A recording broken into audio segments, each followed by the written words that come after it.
Termakan rayuan Inggris, dua negara ini sepakat gabung NATO, cari aman meski hianati Putin.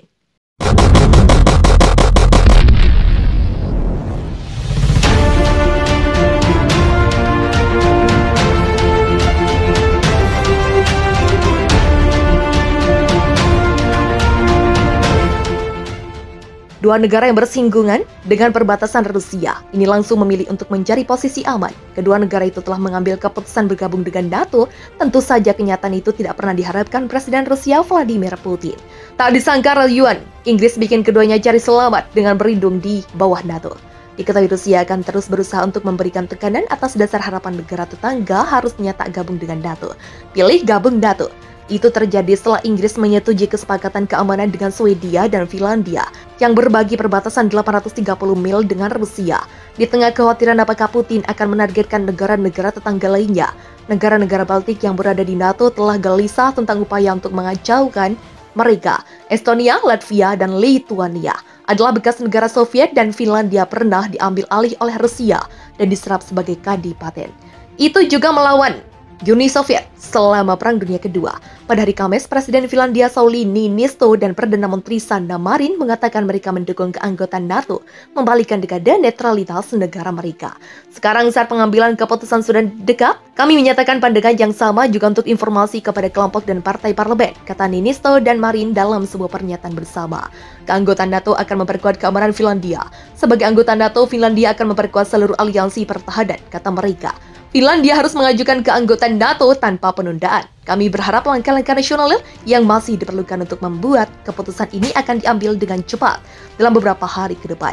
Finlandia tetap menjadi negara netral selama Perang Dingin, menolak untuk bergabung dengan NATO atau berpihak pada Uni Soviet. Itu bagaimanapun bergabung dengan Uni Eropa pada tahun 1995. Sesama negara Nordiknya, Swedia juga mempertimbangkan untuk bergabung dengan NATO.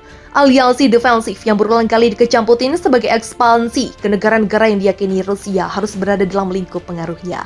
NATO mengatakan itu tidak dirancang untuk hanya menentang Rusia dan bahwa anggotanya membuat pilihan tentang apakah mereka bergabung atau tidak. Invasi Putin yang berdarah dan tidak beralasan ke Ukraina telah mendorong Finlandia untuk berpihak secara militer dengan kekuatan Inggris, AS, Kanada, dan Eropa. Dan itu merupakan pukulan strategis besar bagi Kremlin yang ingin NATO menarik sebagian besar dari Eropa Timur. Menjaga bagian dari NATO akan memungkinkan Finlandia untuk memicu pasal 5 yang memperlakukan serangan terhadap satu anggota sebagai serangan terhadap semua dan membawa serta kekuatan militer AS pencegah yang kuat terhadap agresi apapun. Setelah menyetujui fakta pertahanan dengan Swedia dan Finlandia, sesuatu yang akan memberikan perlindungan dari agresi Rusia saat mereka menyelesaikan keputusan tentang keanggotaan NATO, Boris Johnson mengatakan, kami telah dipaksa untuk membahas cara terbaik untuk memperkuat pertahanan bersama kami melawan kesombongan kosong seorang tiran abad ke-21. Ditanya selama konferensi pers apakah akan ada perang Inggris di tanah di wilayah Finlandia selama kemungkinan konflik dengan Rusia, dia berkata, saya pikir deklarasi Hikmat itu sendiri sudah jelas. Dan apa yang dikatakan adalah bahwa jika terjadi bencana atau jika terjadi serangan terhadap salah satu dari kami, maka ya kami akan saling membantu, termasuk dengan bantuan militer. Tetapi sifat bantuan itu tentu saja akan tergantung pada permintaan pihak lain. Perdana Menteri Swedia Magdalena Andersson berkata, apakah kita lebih aman dengan deklarasi ini? Ya, tentu saja ini berarti sesuatu. MS Andersson menambahkan, Presiden Putin mengira dia dapat menyebabkan perpecahan di barat, tetapi dia telah mencapai yang sebaliknya.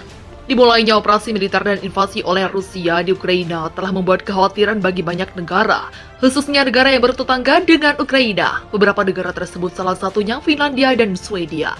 Dua negara ini juga memiliki ketakutan dengan invasi yang terjadi di Ukraina. Bahkan tindakan Presiden Rusia di Ukraina telah mendorong Finlandia dan Swedia untuk mempertimbangkan bergabung dengan NATO. Bahkan pada waktu lalu, Finlandia dan Swedia sudah memiliki rencana mendaftar ke NATO di saat yang sama. Bergabungnya Finlandia dan Swedia ke NATO ini juga telah mendapatkan peringatan dari Rusia. Finlandia dan Swedia yang memiliki rencana bergabung dengan NATO ini juga telah diperingati berkali-kali oleh Rusia, yang mana Rusia sangat melarang keras dua negara tersebut bergabung ke dalam aliansi NATO.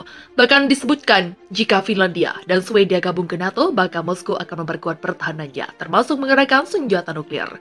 Putusan gabung dengan NATO, partai berkuasa Swedia dikabarkan terpecah lantaran negara itu bergabung ke aliansi militer barat.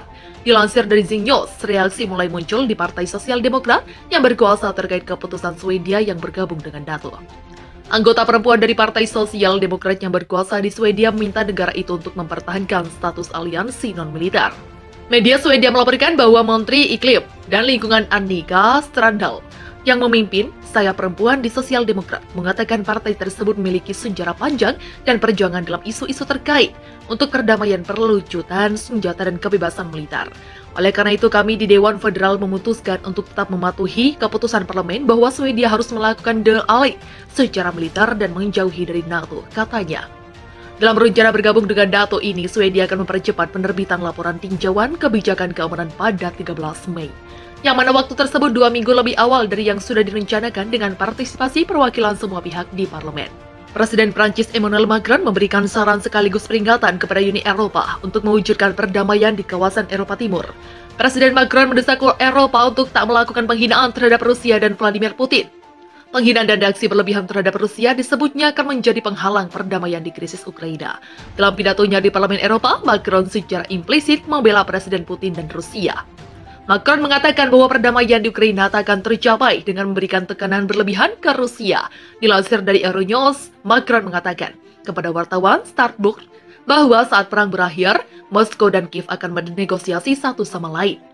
Tekanan dan ketegangan lebih lanjut hanya akan merusak situasi negosiasi dan jalannya perdamaian. Akhirnya dari diskusi dan negosiasi akan ditentukan oleh Ukraina dan Rusia. Tapi itu tidak akan selesai ketika ada penyangkalan, sikap mengesampingkan kepentingan dan melakukan penghinaan, ujar Macron seperti dilansir dari Euronews 10 Mei. Presiden Macron dalam kesempatan tersebut juga memaparkan visinya tentang komunitas Eropa yang lebih terbuka untuk masa mendatang. Visi Macron menginginkan negara-negara seperti Ukraina dan Inggris untuk dapat menjadi bagian dari Uni Eropa. Uni Eropa mengingat tingkat integrasi dan ambisinya dalam jangka pendek tidak dapat menjadi satu-satunya cara untuk menata benua Eropa, ujar Macron. Organisasi Eropa yang baru akan memungkinkan negara-negara demokratis Eropa yang menganut nilai-nilai inti kami untuk menentukan ruang baru untuk kerjasama di bidang politik, keamanan, energi, transportasi, investasi, infrastruktur, dan pergerakan kaum muda, sambung Macron. Visi Macron terhadap komunitas Eropa baru mendapat sambutan kurang menyenangkan dari Presiden Komisi Eropa, Ursula von der Leyen. Saya pikir hal ini berbicara banyak dan itu berbicara untuk dirinya sendiri. Di satu sisi Anda melihat seorang autokrat, Vladimir Putin, di Moskow, dan dia menawarkan parade militer kepada rakyatnya. Di sisi lain, ada Eropa yang melihat perayaan demokrasi, ujar Ursula von der Leyen. Pernyataan Ursula von der Leyen mengindikasikan bahwa komunitas Eropa yang diinginkan Macron tak dapat terwujud jika sistem pemerintahan dan ideologi saling bertolak belakang.